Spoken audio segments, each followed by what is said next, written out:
have an interesting disciplinary background. As many of you know, I actually was an undergraduate major in social work. So I have a bachelor's in social work and was a practicing social worker for a while, and then looped back around to grad school in English. And then my PhD work covered rhetorical studies and freshwater science. So everything that I do actually sort of sits at that nexus, I think, and kind of community-driven perspectives have always been really important to me. And when I was an incoming graduate student at University of Illinois at Chicago, in our first day orientation before classes started, we had these breakout sessions to learn about things that were happening at UIC. And I heard about this new program called the Chicago Civic Leadership Certificate Program, which was a service learning program where undergrads were going, and it hadn't started yet. It was like about to be launched, that undergrads would pair up with community organizations around Chicago and do writing projects for those organizations. And it actually was a 2-year sequence. So students were like applied to this program, were in it, stayed and learned together. And I immediately after that begged to be part of it in some way, which essentially meant just sort of like sitting in as a tutor, writing tutor sort of person, just showing up. And a woman who is also a brand new PhD student who has ended up now being my best friend of 20 years was also in the same boat of like, I want in on that. This is amazing. And everything sort of grew from there. And I think that was such a foundational experience for me because it just sort of gave me a refuge of like a place who had a group of people who had kind of a similar set of ethics and orientation on what writing could do in the world and should do, and what it shouldn't do, and how to collaborate together on that. And that has just really continued to kind of be a part of my work. So I stayed connected with that program my whole time that I was a PhD student and taught in it and did curricular development, did, some collaborative publishing on that, and then really took that into my first faculty job at University of Rhode Island and then into my work here. And I think I just didn't recognize how lucky I was to have that opportunity at the time, and was like, oh, surely all PhD students in rhetoric have access to teach and learn in a program like this. And of course, that is not the case.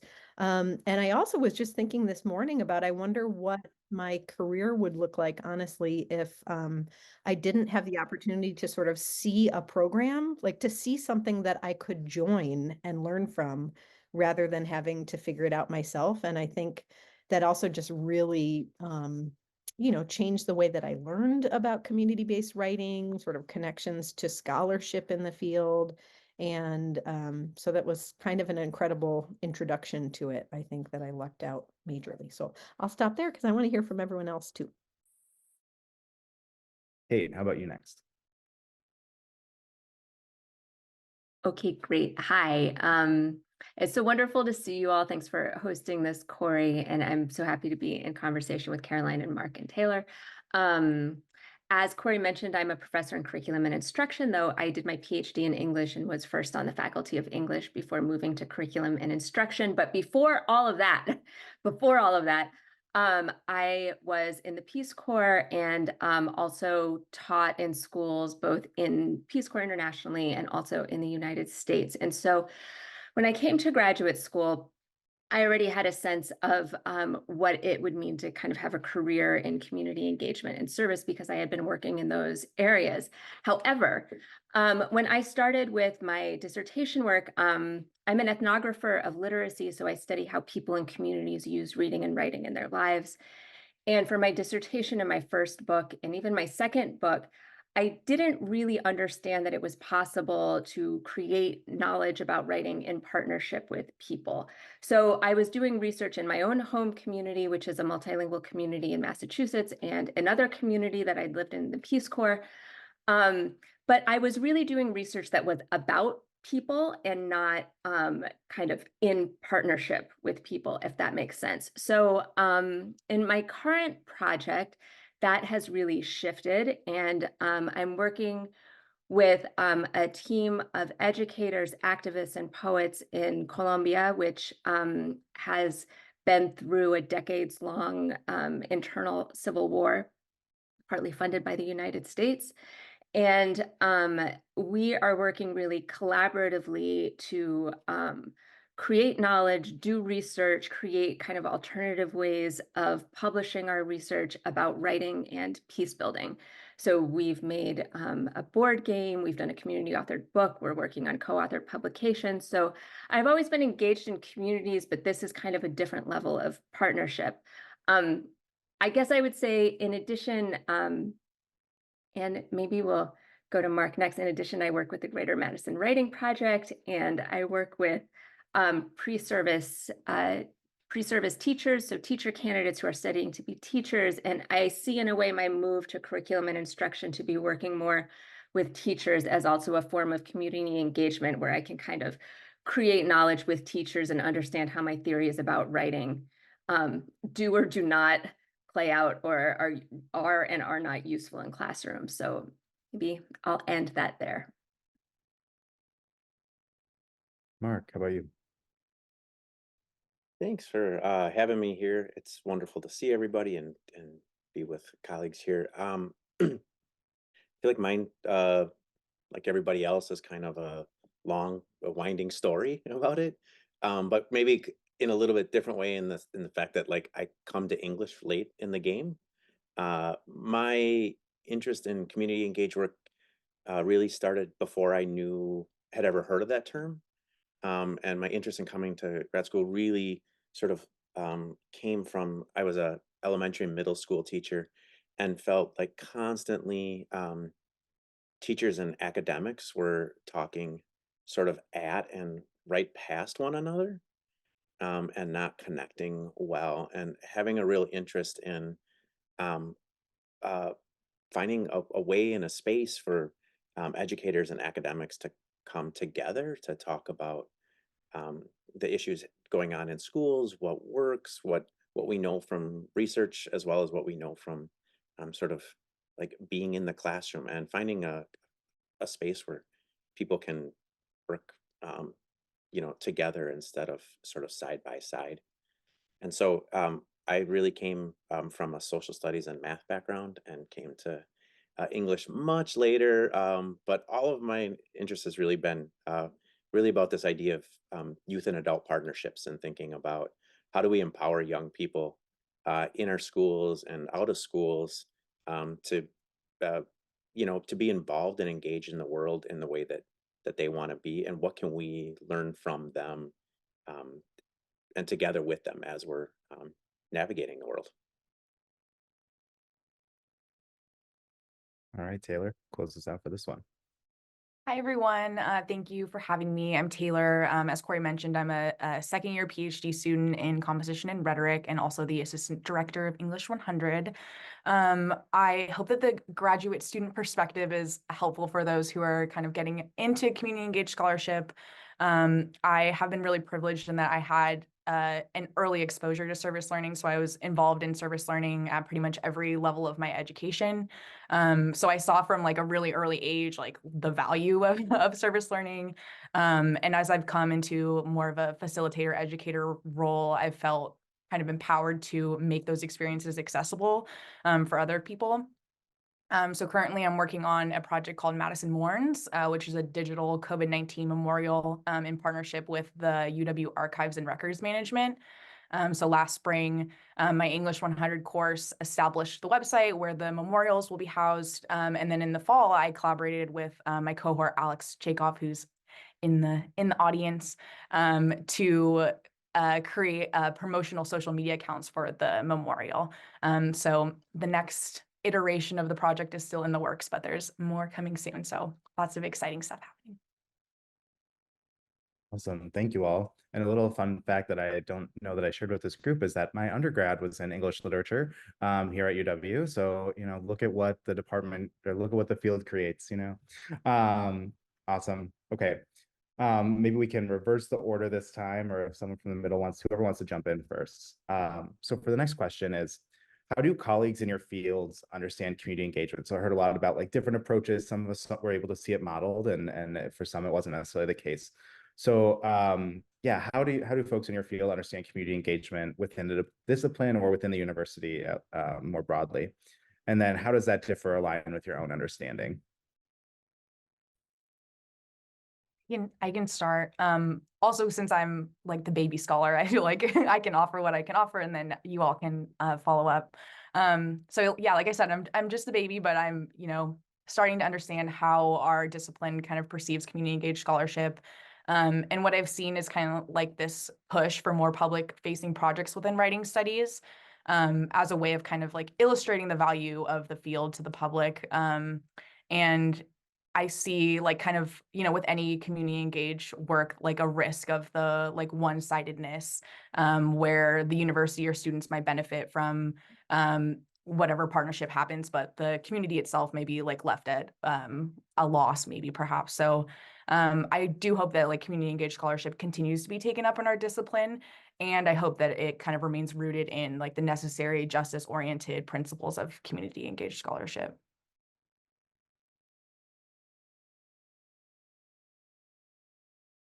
Right, that feels like a fun part to jump in on. So thanks, Taylor. And because I'm also particularly thinking about like the bridge between what you just shared of, like sort of the pitfalls of, not community engaged scholarship, but scholarship in the community, that isn't, necessarily a benefit to the community. And then thinking about what Kate talked about of like research in the community that certainly elevates the community's voice, but maybe isn't done sort of in some of those initial stages you mentioned, Kate, with the community. And that's, I think, something that feels really important. I, I don't know how to answer how does the field or discipline think about it, because it feels like a really broad question I wouldn't want to paint. But I do think oftentimes we conflate outreach with community engagement. And like when I hear some of the things Taylor was sharing, like thinking about the Wisconsin idea as this sort of like push out, and they're really thinking about the importance of, to me, community engaged scholarship means the community is engaged not only in sort of the benefits, but in determining what is researched and how it's researched, and what the questions are, and in the iteration, of that, in the analysis of the interpretation and the future looking outlets.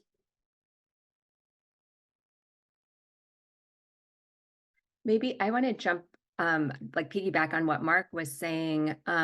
One of the things I want to kind of extend this transnationally. I think maybe that's my role on this panel. But one of the things that we're trying to do now with my collaborators is to publish a book through a traditional academic press, but one that elevates the knowledge of Latin American community activists and educators and scholars, in order so that teachers in the United States and scholars in the United States can learn from them. And that has been like, having these conversations with editors has been like a mind-blowing experience, because it's a true, for the folks here in composition and rhetoric, it's a true rhetorical problem in terms of how do we speak to audiences that are used to being the expert, and say, well, actually, there's like knowledge to be gleaned and knowledge to be shared from the global South.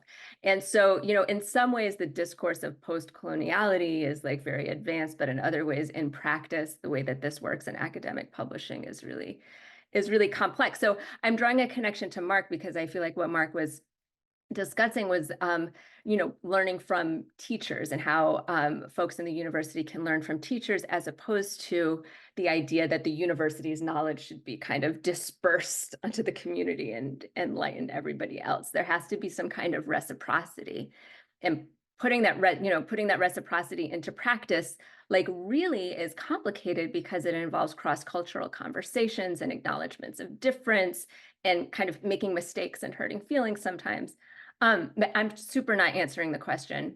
So maybe I'll just pass it. I could pass it to Caroline, but maybe before I do, I'll just say that I have many fields, but one of the fields is composition and rhetoric. And I feel like that's a field with like journals devoted to service learning and community engagement, and scholarship devoted to community engagement, and whole conferences devoted to community writing. And I have felt so supported in that area in terms of the work that I'm doing.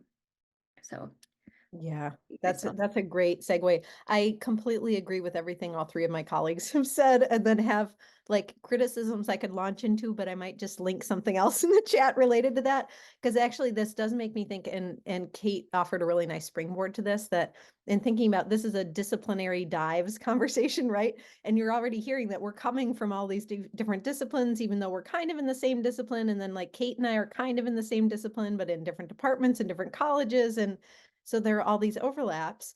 In terms of kind of my own programmatic position, I am in the program in composition and rhetoric inside the Department of English.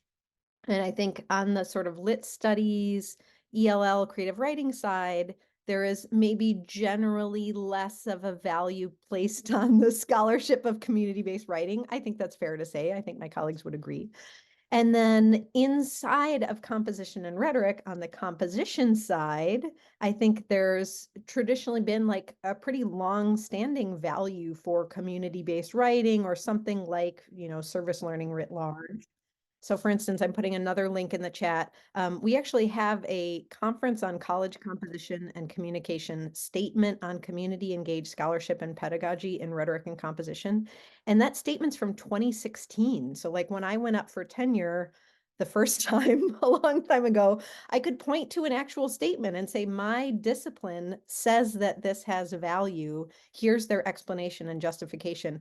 Most people couldn't take advantage of that in 2016. And in fact, I'm on a working group right now for the sort of major scholarly organization in geography, where we are working to draft a similar statement in 2024 in geography. So I think composition, well, on the composition side, there is sort of a culture of valuing this work broadly, and sometimes it's problematic and works in different ways, but there's an acknowledgement of that. I think I was in a little bit of a weirder position as a graduate student and scholar who was doing work in rhetorical theory, which doesn't really value this work, and then doing the sort of community-based writing work over in writing, but I wasn't really a writing studies scholar. And so those things were often in conflict, and now rhetorical studies broadly has maybe come back around. But I think it's interesting to think about the sub-disciplines and conversations within even a discipline, but also really of the power of something like a statement on community engaged scholarship. And in fact, the Department of English, we have now worked on a draft statement that is attached to our promotion and tenure guidelines. So those kinds of structural changes, I think, really do a lot to support the work of people who are doing this stuff already. And it helps to make this work maybe more understandable and accessible to people who aren't doing it, but might want to, or might need some help understanding why it matters. And the Morgridge Center has been a huge support in that as well. So I'll stop there. Thank you. There's so much going through my head with all of your responses. I'm going to try and keep with my questions, and then if others feel free to chime in questions, we'll have time in a few for more questions from the audience. But building off of Mark got a little bit at this, and sorry, let me just make sure I'm copying the question. So how do you see your work connecting to the Wisconsin idea or the goals of public education? I think there was also some recognition as like, how is the Wisconsin idea maybe also a limiting factor in how we think about community engagement on the part of the university? So I'll maybe, if Mark or Kate, just to mix things up, want to take the first stab, and then we'll go from there. Mark, do you want to? Oh, He's pointing at you, Kate. Go ahead. You're okay. muted. So Oh. maybe I think I said a little bit about the Wisconsin idea. I think that it's useful. The Wisconsin idea, I want to kind of maybe piggyback on what Caroline was saying about how important it is to have statements and mission statements, because I think being able to point to the Wisconsin idea and occasionally get funding based on the Wisconsin idea kind of really, really helps. Like, how can you not fund this project? How can you not fund these speakers? Look, it's the Wisconsin idea in practice. So I'm super grateful for the Wisconsin idea. I want to maybe talk a little bit about public education in terms of my work with people who are studying to be English teachers, because this is recent work for me, meaning that I came into the Department of Curriculum and Instruction in 2018, and I had worked with teachers before, but not in this kind of intensive role. And so I teach 2 classes for future English teachers. And one of the classes I teach is during their practicum, which means they are in schools all day long, oftentimes for the first time as student teachers. And then they come to me kind of like traumatized and stressed out. I know this is being recorded. I feel like I shouldn't say this in the evenings for our classes, right? Not always. I mean, they're eager to learn and also just like have so much to process from what happened during the day. And for me, that really, I'm so grateful for that work because it keeps me really grounded in where kind of my theories about writing and how writing should look in classrooms ends, and the reality of what people are facing within the constraints of schools begins. And so that conversation that we're having is like such a rich place of discussion that oftentimes ends in kind of us like hearing each other and listening to each other and holding each other's kind of not knowing exactly what to do next. And this work, I've been really grateful to have the guidance of Mark and Bryn with the Writing Project, who have worked with teachers for much longer than I have. And so they've been kind of an immense support in this.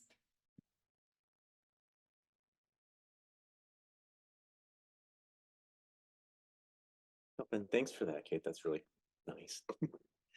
And I think you're spot on about the stress of teaching public education, that this what's going on with it, right? And I mean, a couple of things as related to the Wisconsin idea. I mean, I'd come back again to you know, the borders of the state are the borders of the university, and I want to, continually push to think about the that in the other direction as well, right? That the university is part of the state, and it is that the people's university, and therefore should not only benefit from but inform the university and the positions and the sort of like research agendas, and when and where possible and appropriate.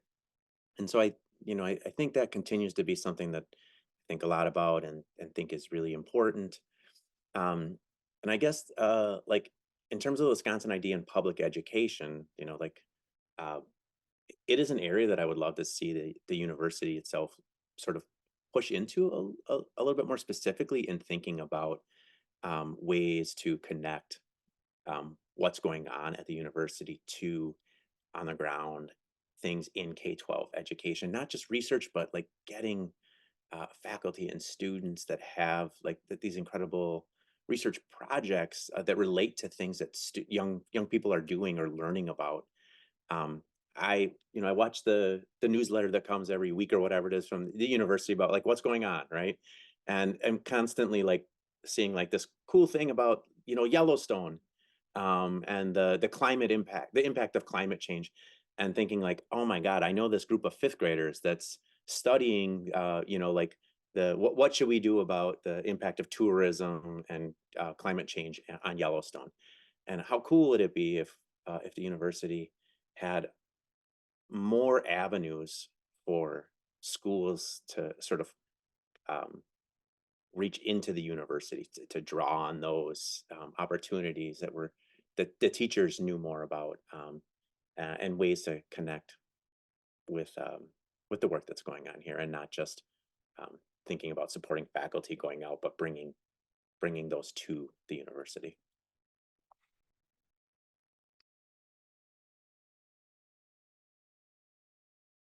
Carolyn?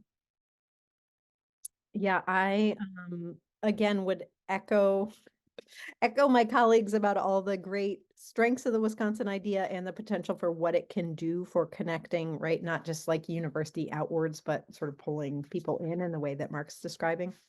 And then also I'll take this opportunity because this is the part of it that people don't hear as often necessarily, is just the problematic side, additionally problematic sides of the Wisconsin idea, that even the Wisconsin idea speech itself sort of turns towards racism and eugenicism. We just sort of cut that second sentence off and keep the first sentence. And that the sort of original statements of, how we should leverage university expertise were things like arguing for involuntary sterilization. Like the Wisconsin idea comes out of that. So I think, thanks, Tracy. So I think it's, I love sort of Kate's perspective. I think Kate and I are really similar in some ways on like, how can we make use of this for good? And so I do all kinds of arguing about like, you got to fund this. It's for the Wisconsin idea. I work with, rural residents of Southwestern Wisconsin. And I think you can have a both and where you're sort of like aware of all the awfulness that has come out of the Wisconsin idea and still sort of use it. So I think that's important to remember, that every time I hear someone champion the Wisconsin idea, like in our university email this morning, we got to remember what it has done and how it has been leveraged, like everything else can be.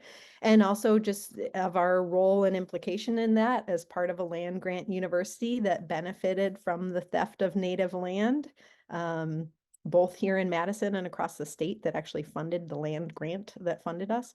So I think there's like huge potential for folks who are interested in this kind of work to be exploring and unpacking some of those things too, and to be cognizant that we are participating in that. Like, I'm paid by this university, I'm part of this university, and also sort of make space for faculty and staff and students and alumni to be thinking about what that means and maybe what some of our responsibility is for like engaging with some of the problematics of it. I'll turn it over to Taylor. Yeah, so for me, and thinking about like the Wisconsin idea and the goals of public citizenship and teaching, for me specifically, a community-based learning course, I hope that students were able to kind of see themselves as global citizens and like agents of change.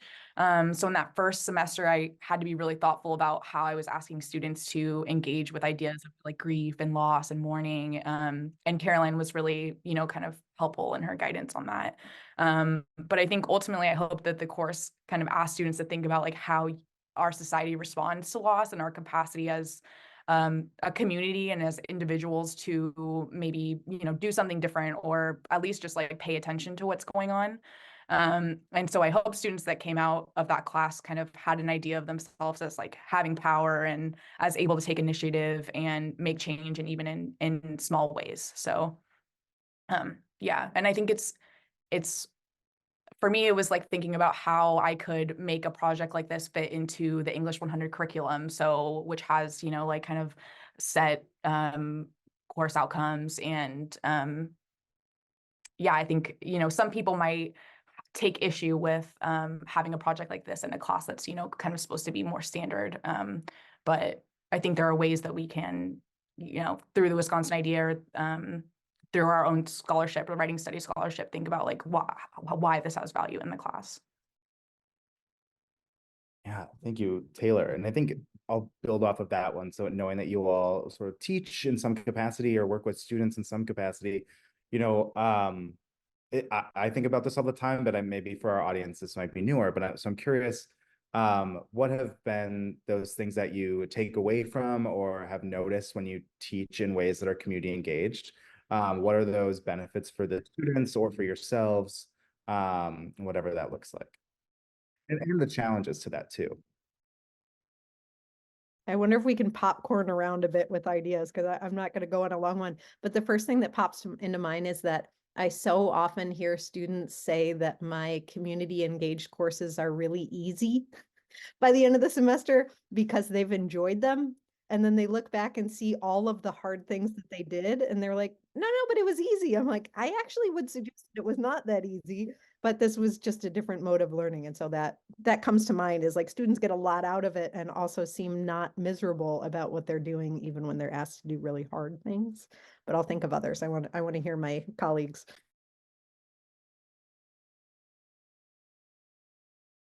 I'm sorry to not answer the question directly, Corey, but I want to build on something that Taylor said in terms of, this is the first that I've heard about your project, Taylor, and it sounds so incredible and just feels like so much of the purpose of teaching writing or teaching communication or teaching English language arts is for us to be able to see and hear each other in our full humanity.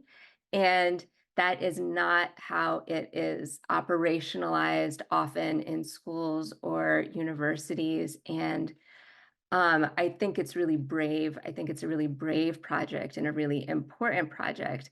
And so I guess I want to say that in terms of whether you're teaching in the classroom at UW-Madison or kind of doing community engaged work, not just Taylor, but generally, I mean, I think that the process of using writing to engage with students' communities kind of in their full humanity, in terms of the communities they're from, the language backgrounds that they're from, the pains that they have suffered, kind of referencing Taylor's project is really an important lens that you can bring to your teaching, even if it's not teaching that is in the community.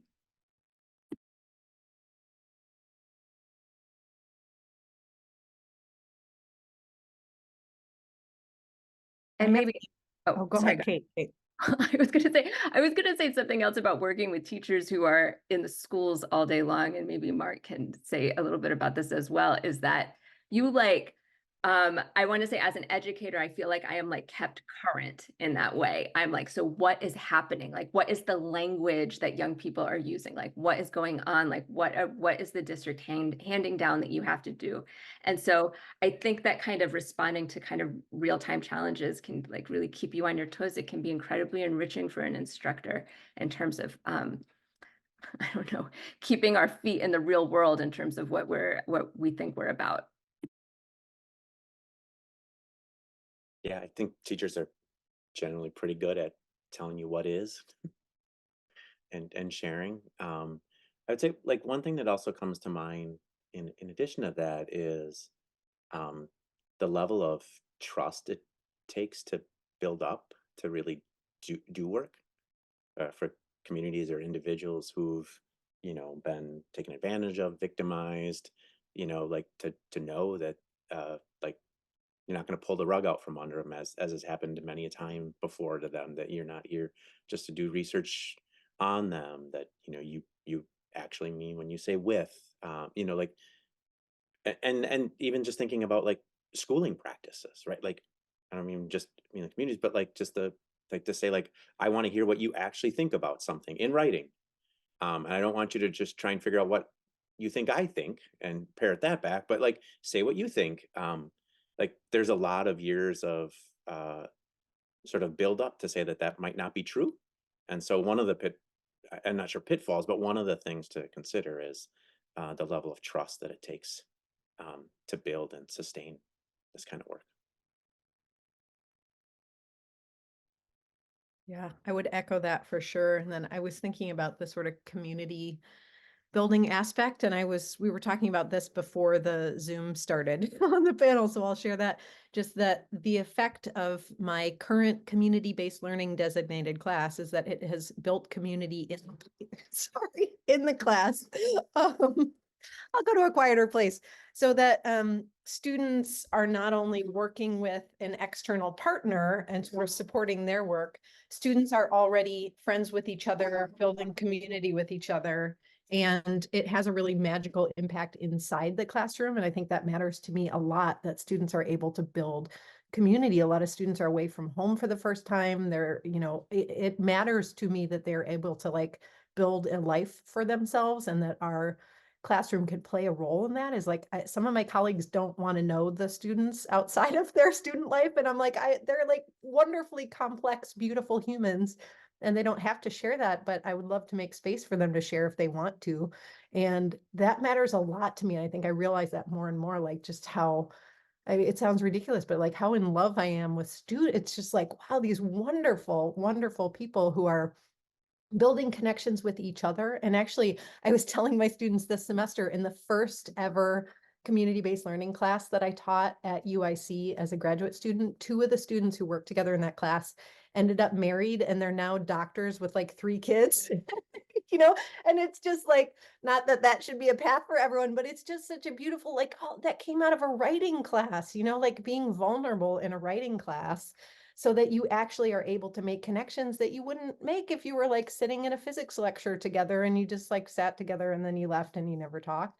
And that to me is just like a magical aspect of this that I think doesn't always get talked about, because it does all this magical stuff, out in non-university communities, but what it does in the university too. And like that nurtures you as a instructor. Like my life is better because of the people who are on this Zoom call right now. Like I feel more understood and valued and loved and appreciated, honestly. It's like that matters to my work life, my professional life. So I think we shouldn't underestimate some of those benefits for students and faculty and staff, and just like having full like we have full lives too, you know, not just students. So Yeah, I think just going off of what Carolyn originally was talking about, like with the kind of surprise of students realizing that they actually learned something and like did a thing in a class. It's just kind of cool to see like they're like, I feel like surprise is like often like kind of a joyous things that come out of community-based learning, and that they're also like surprised that we're just going to do this do a project. Like they're like, oh, we're actually going to do this thing. It's not just like a rhetorical, like we're not going to plan it. We're not going to, I mean, we would do plan it, but we're not going to like hypothetically plan it. We're going to actually, you know, follow through and do it. And then I think the other thing for me was like hearing students talk about how when they would like see the flyers promoting our project in the hallway, like the pride that it brought them, and how they were excited to like share that with their friends and share that with their family. And I think to Caroline's point, like it really has kind of a humanizing effect when you're working with communities and working with students in these ways that are more, it feels more holistic, like more of an acknowledgement of the context that we're living in. So yeah, and I also really feel just a lot of love for my students, like Caroline said, like just how much, I don't know, how much joy it brings me to be around them when they are able to kind of bring their passion to the classroom. Taylor's comment reminds me that I had a student last semester in a class where they were doing, you know, actual writing projects that are being used by this watershed council. One of my students said repeatedly that this was the first time she felt anyone had treated her like an adult. And she thanked her classmates and thanked our community partner, and just couldn't believe like that this amount of responsibility had been placed on her, and that she was so proud of herself. And I'm like, wow, like that's what I want for freshmen, you know, college students to be like an adult in the world and treated like an adult with a lot of capacity and power was really cool to see. It makes me think about something that I sort of keep feeling in this, is that like immersive human experience and connection. And with that, then that the work, the writing that you're doing isn't you know, it isn't a solo thing with ideas in yourself, but it is with and for the people that you're in community with. Totally. And you know, Corey had asked us about a word that resonated with us in our intros, and we all forgot because I was just busy like, oh wait, what am I going to say?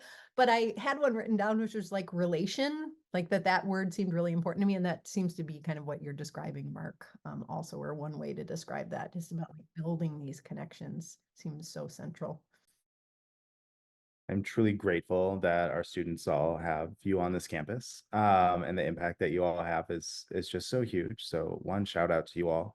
I love the passion and energy in which you all speak about this. I'll have one more question for you all, and then we'll open it up. So I think what all the things that you talked about are beautiful and they're great, right? And I think for some folks, maybe they feel more challenging or far away because folks might not have guidance or mentorship or ample experience in like how to approach this. So my question for you all is, what are particular skills that have helped your engagement with communities, and how did you maybe go about acquiring or building these skills? Relatedly connected to that same question, or just another way of thinking about it, where do you find guidance and support to do and sustain yourself in this work?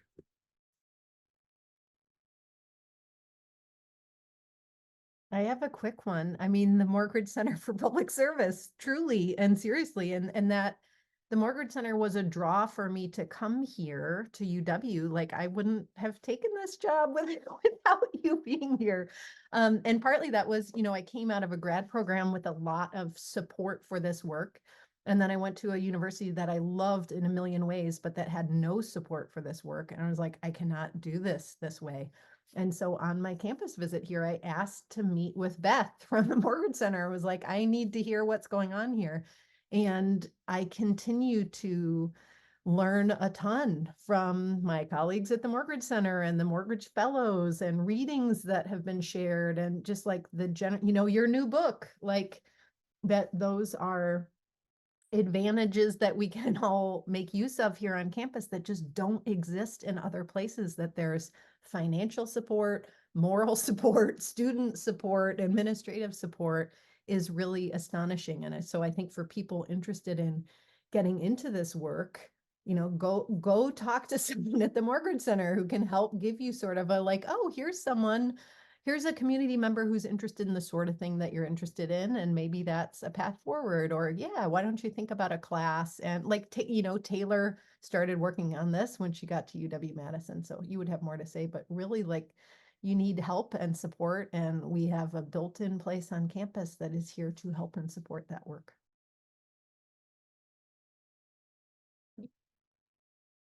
Go ahead, Taylor. Oh, I was just going to say, like, going off what Caroline said about, I mean, the Morgridge Center was a huge draw for me as well. And that was one of the, like, Caroline and I talked before I had even applied to UW-Madison as a PhD program. And that was one of the first things she mentioned to me, was that the Morgridge Center exists. And I was like, wow, like, that's actually really exciting. And I mean, honestly, a lot of the reason that I'm here. So, and then obviously having the support of Caroline as well is huge. Having a faculty advisor that I know is going to kind of like back me and support me in all of the challenges that come along with community engaged scholarship is really important. But as far as like skills, I feel like project management was like a huge thing. And then like public speaking, like not just like standing in front of people and talking, but like how do you talk to people who are part of a general audience.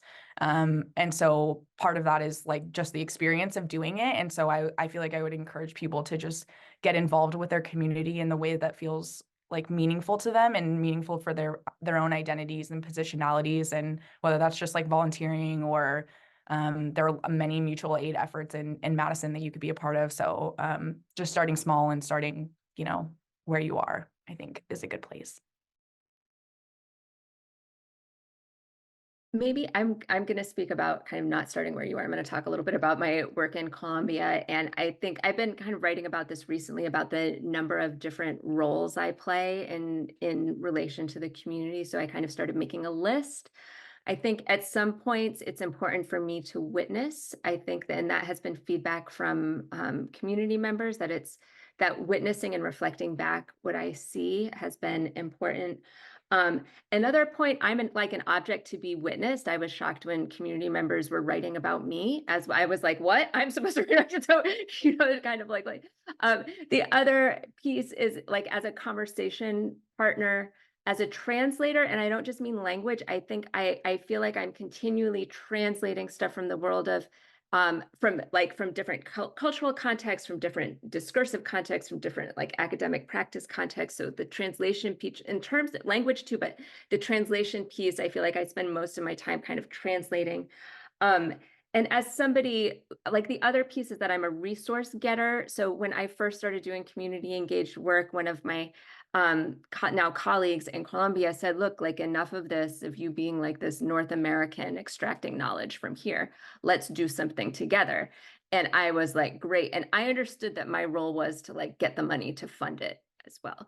And so that has been something that I've been actively doing, and I feel like really good about that use of my time, and many other things. But I think that those roles shift, and kind of like being attuned to what people need, and what, like, I'm not a member of that community. I'm like distinct with my own distinct kind of like access to different resources. So that piece has been important to kind of recognize and really actively use.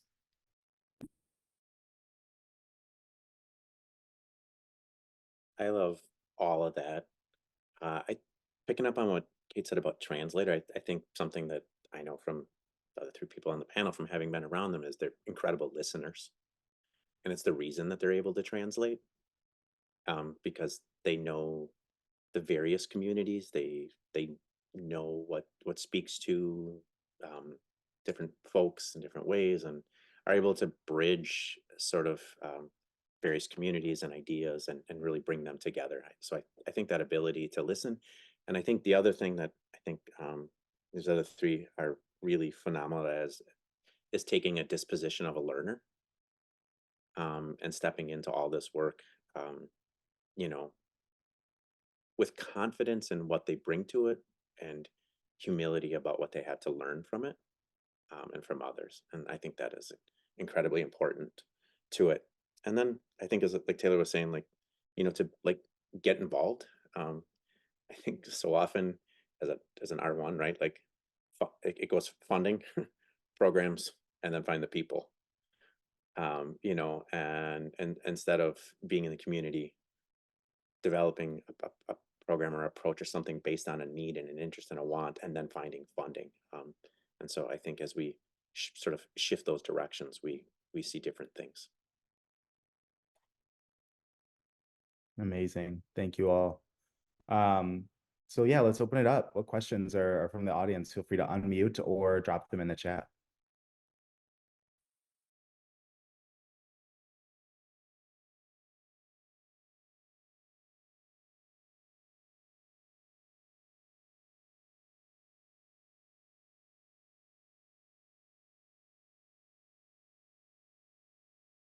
I also have backup questions, but I'll give it a little bit longer.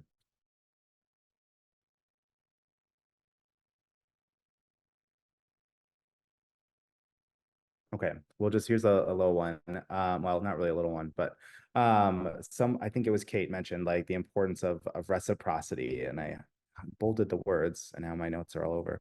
Like putting reciprocity into practice. So, you know, that I think it can be a big or vague idea for a lot of folks. Break that down maybe into what is an example of that, or how you feel that, or how you even structure a project with that really at the center.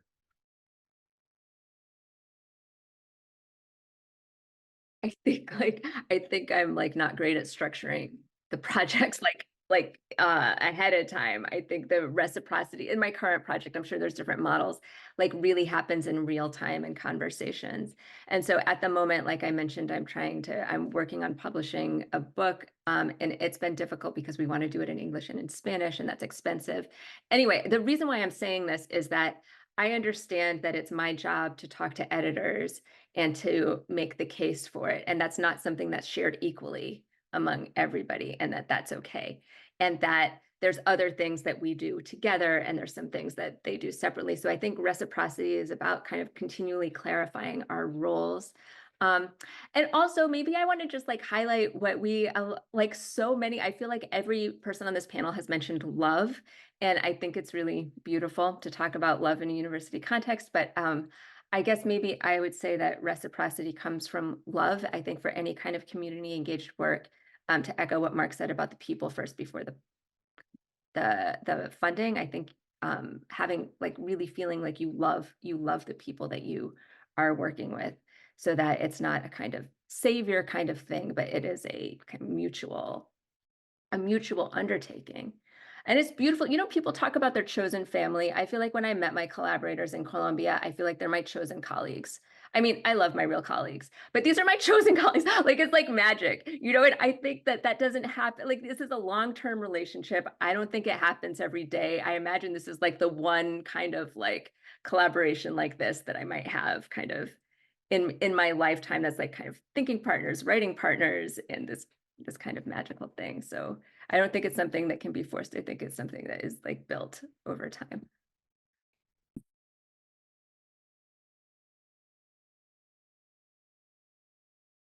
Anyone else have reactions to that question? I was thinking also about like coming from the university setting where there is like a large amount of privilege, and thinking about reciprocity is like what Kate was saying earlier, it's like not always even. So even though it's like we think about reciprocity as like something that's, you know, coming and going, that from the university perspective, we kind of have to think about how we can leverage those resources in a way that's more beneficial to the community in some ways. And I don't know if that makes sense, but yeah, just thinking about like when we're coming from a more of a place of privilege, how we can use those, leverage that for community members, and not with the expectation that we're going to get that same kind of effort back from the community. I appreciate it, Taylor. I know I've heard from community partners at some points where reciprocity can feel like a heavy word because they feel like they don't have the resources to engage in that, and that it's a more of an equitable sharing of power and what folks are bringing to the table, and also affirming that community partners are playing a huge value to us, and naming those new different sorts of values that are at the table. Caroline, I saw that you unmuted too. Yeah, I just was thinking immediately before this meeting, I was meeting with a community partner in Michigan about a project we're working on. And we were having this talk about like reciprocity actually, and then sort of came to this moment of, folks with more power, like we all have different power axes in different ways. So it's not like, oh, one person has more and one person has less always. We're saying, in this case, talking about this river restoration project, like folks with more power in this case probably just need to give up some more. Like that's the way it's going to roll. And that maybe sort of gets at, that was just on my mind and kind of thinking through what Taylor and Kate are both explaining is like, sometimes you're going to have to give out a lot more on the surface and you're maybe getting a lot. Like I get a lot from my community partners in a lot of ways. And then I put out a lot of time, energy, and so reciprocity might not look reciprocal, but it's sort of happening on multiple levels in different ways. Yeah. All right. Yeah, we're just a few folks left, maybe final few minutes. Does anyone have any words of wisdom or things that they want to add? I'll also drop a link in the chat for another event we have coming up that's similar to this, but with more of a focus on arts.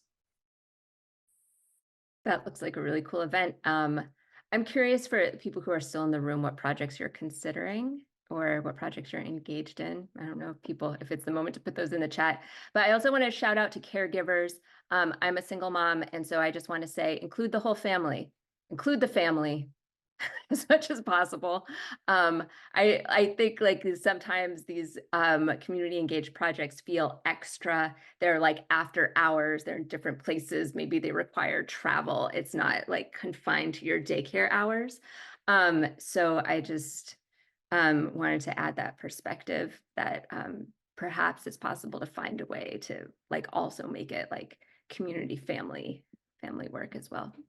I love that, Kate. I have involved my kids in some of my Coon Creek work. And then I'll say the exact opposite, which is sometimes it's nice to get away. And sometimes community projects allow that. Like next week, I'm driving to Michigan alone with my dog to work in the woods and in a river for a couple days because I need that to be a better mom to my two kids. So like another both and yeah, involving your family when it works well for you. Alone with my dog. Because I just need that. Like I sort of need a reset every once in a while. And sometimes community work offers the opportunity. Like I'm gonna get out and do my thing and come back a little more realigned.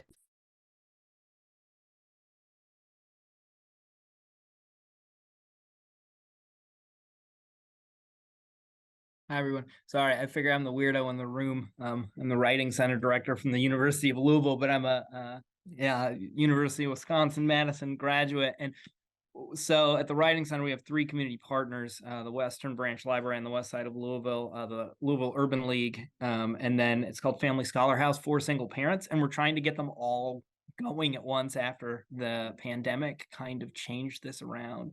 And so I think, you just asked what our partners are, and we're actually having trouble because both in university and out, we're seeing a bit of a revolving door. So the community partners, 2 of those 3 have gone under total leadership reorientations since I started 8 months ago. And so I think some of that's become interesting to navigate burnout, honestly, from people kind of doing this work and trying to figure out ways. So I don't know, you all have talked about love and kind of fostering these kind of uplifting relationships. And so this has been incredibly helpful and this has been very heartening and I really appreciate that. But I thought I would chime in to say thank you all so much. Thank you for being here. And the point about burnout is so real on behalf of community partners, on behalf of faculty, staff, students, like there needs to be some recharge, but yeah, I don't have a good answer to that, only reaffirming I'm dealing with that with a few partners who are also kind of churning through some weird leadership situations just because folks can't sustain what they've been doing the last couple of years. And so some of that, I feel like I have talked a lot about trying to be the consistent person in the relationship with the university and my students.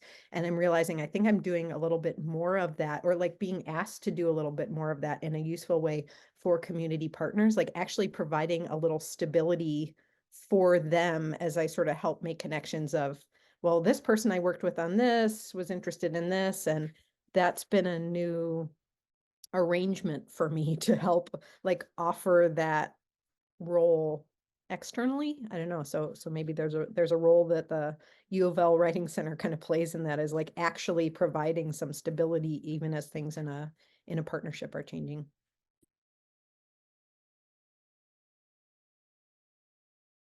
Thanks, I try. I'm learning.